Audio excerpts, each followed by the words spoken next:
Oi, pessoal! Eu sou a professora Josefa, professora do 7º ano da Escola Copelg. E hoje a gente vai trabalhar capítulo 5, livro 1, Matriz Energética e Desenvolvimento Sustentável. Bom, vamos lá.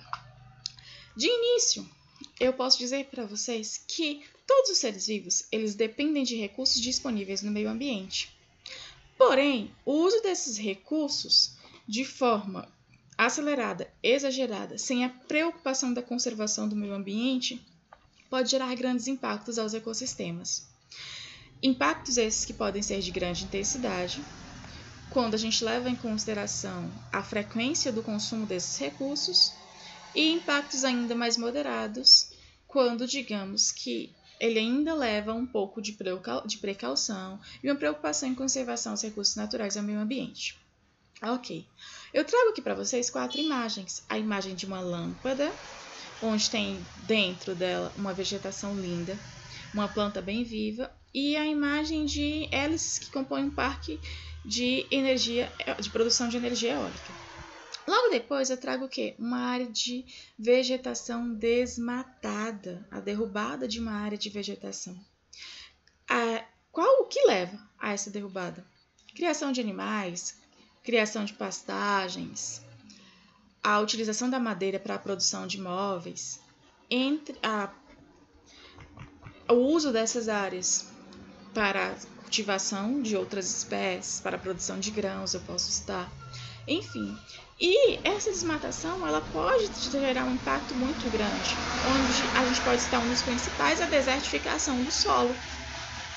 E uma terceira imagem, eu trago para vocês um supermercado lotado, um supermercado cheio de pessoas fazendo compra.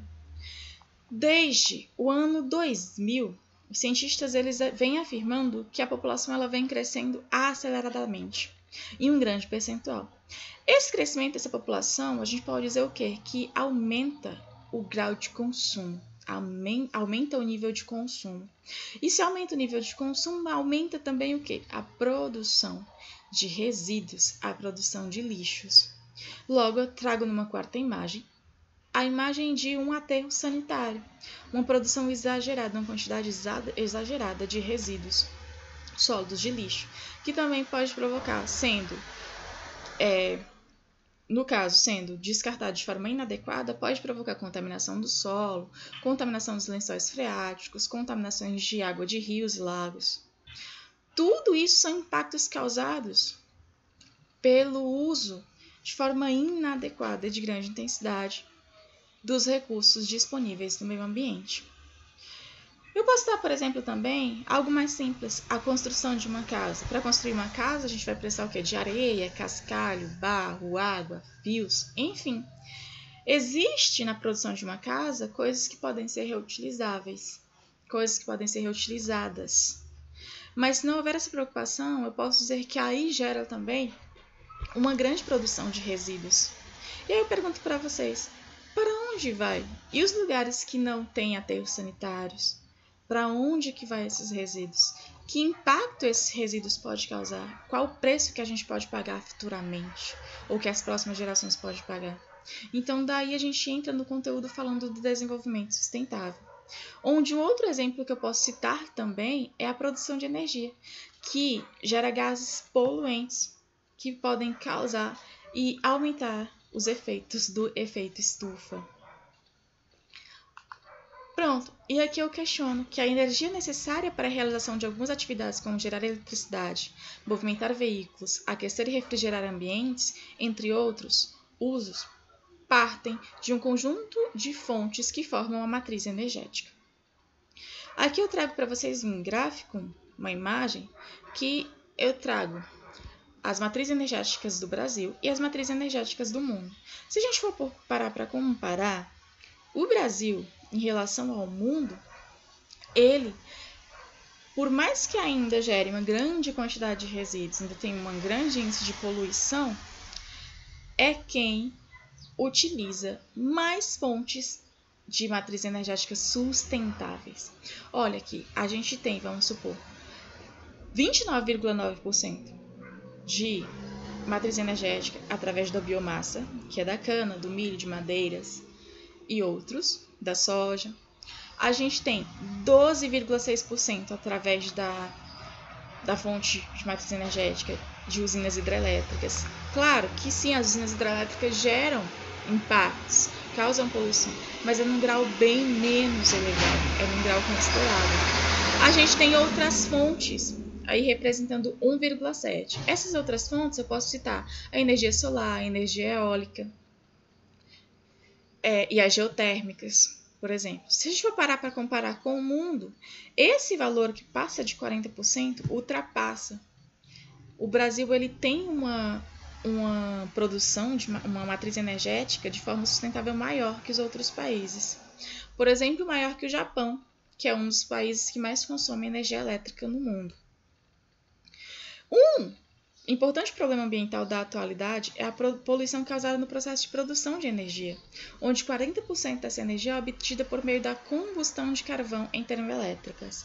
E a gente já fala, se tem a combustão, se tem a queima de carvão, tem a liberação de gases poluentes que podem vir trazer problemas respiratórios, fazer o quê? Destruir a camada de ozônio e aumentar os gases do efeito estufa. E aí um preço que a gente já paga, que vai pagar futuramente as próximas gerações, são bem maiores. Só que, por mais que a gente tenha todos esses impactos, por mais que os países eles estão usando esses recursos que a gente pode falar de formas não sustentáveis, hoje as economias verdes, ambiental, ecológica, elas trazem tecnologias que configuram alternativas ao modelo tradicional, que digamos que pode contribuir, que pode ajudar tanto a sociedade quanto o meio ambiente. O termo desenvolvimento sustentável, usado pela primeira vez na década de 1980, sugere a ideia de suprir as necessidades presentes, garantindo que as gerações futuras sejam capazes de suprir suas próprias necessidades. Olha a importância disso. E como tecnologias que configuram alternativas, como tecnologias que podem ser adotadas, eu posso citar, eu consigo trazer para vocês agricultura urbana. O que seria essa agricultura urbana? Olha o nome, a agricultura urbana. Seria a produção de agricultura, a produção de hortas nos centros urbanos, nas periferias, nas regiões urbanas. Isso geraria o quê? Uma produção orgânica, uma produção mais saudável. Geraria a produção de empregos e um desenvolvimento sustentável maior. Seria, digamos que, plantar em pequenas áreas dentro das áreas urbanas. Outra tecnologia seria as construções sustentáveis. Mais uma vez eu peço para vocês, olhem o nome, construções sustentáveis. O que eu quero dizer com isso? Seria levar em consideração, seria se preocupar com o ciclo de vida daquele empreendimento, assim como também dos materiais que são usados para essa construção. Tem uma durabilidade grande, tem uma chance de os restos, as sobras, serem reaproveitadas. Outra coisa, nessa construção, levar em consideração o que pode ser feito para causar menos impacto. No teto, vamos colocar placas fotovoltaicas que absorvem o calor do sol e é convertido em energia elétrica, ou então células de hidrogênio. Paisagismo, a paisagem ser suspensa, várias formas dentro dessas construções, desde o uso de material, desde o período de durabilidade desse material, desde o reaproveitamento do material e desde formas alternativas que visam a diminuir os gastos e o consumo dos recursos que são ofertados pelo meio ambiente. Transportes sustentáveis também é uma coisa que vem sendo discutido muito, que é optar pelo uso de transportes coletivos, pelo uso de bicicletas, evitar mais o uso de carros que utilizam combustíveis fósseis ou que liberam gases poluentes. E as usinas de reciclagem e compostagem. Dentro dessas usinas de reciclagem e compostagem, a gente pode citar o quê? A reciclagem de matéria-prima, que vai se transformar em outros materiais, como, por exemplo, a gente pode citar o vidro, o plástico. E a compostagem, que pode ser feita em casa também, não só em áreas específicas, mas o aproveitamento de material orgânico, de resíduos orgânicos domésticos, industriais, para quê? Para a produção de adubos, para a produção de humus, por exemplo. As pequenas centrais hidrelétricas. Olha, pequenas centrais hidrelétricas seriam o quê? Usinas de pequeno porte de produção de energia elétrica através de recursos hídricos. Ah, mas seria uma usina de pequeno porte? Sim. Por mais que aquela usina ela não vai conseguir disponibilizar energia para uma grande área, mas que seja suficiente para a disponibilidade, para abastecimento de energia de uma pequena área. Sim, vai gerar os impactos? Vai. Mas se ela é uma pequena usina, ela vai gerar menos impactos. E agroflorestas e permacultura. O que é isso? A agroflorestas, ela permite o plantio de mais de uma espécie em uma determinada área, de mais de uma espécie vegetal, incluindo nessas espécies aquela que vai gerar fontes de renda e outras que podem, digamos assim, ser um reflorestamento de espécies nativas. Já a permacultura é o quê? O rateio de culturas dentro dos setores da agro. E um belo exemplo que eu vi no livro, que eu achei bem interessante, é onde diz o seguinte, que dentro da permacultura é necessário, o que ela traz é a reutilização de recursos naturais sem desperdiçá-los. Digamos assim, uma água de uma irrigação ou uma água de uma outra fonte ser utilizada para a irrigação daquela área. É o reaproveitamento. É o não desperdício dos recursos naturais. Isso é muito legal. Isso é bem interessante. E aí, dentro disso, a gente traz mais um questionamento que é a obsolescência programada e logística reversa. A obsolescência programada, ela trata-se de uma estratégia de venda de alguns fabricantes que planejam o tempo médio de vida de um produto, para que possa ser rapidamente substituído por outro. O que acontece? Eles projetam o tempo daquele material utilizado para a produção daquele produto para funcionar só durante um certo período de tempo. Durante aquele certo período de tempo, digamos assim, quando vence o prazo de validade daquele produto, ele dá problema e, na maioria das vezes, o consumidor, em vez de tentar consertar, ele opta por comprar um novo. Digamos que, de certa forma, e na grande maioria das vezes é mais econômico. Como, por exemplo, a gente pode citar um celular, um computador, uma TV.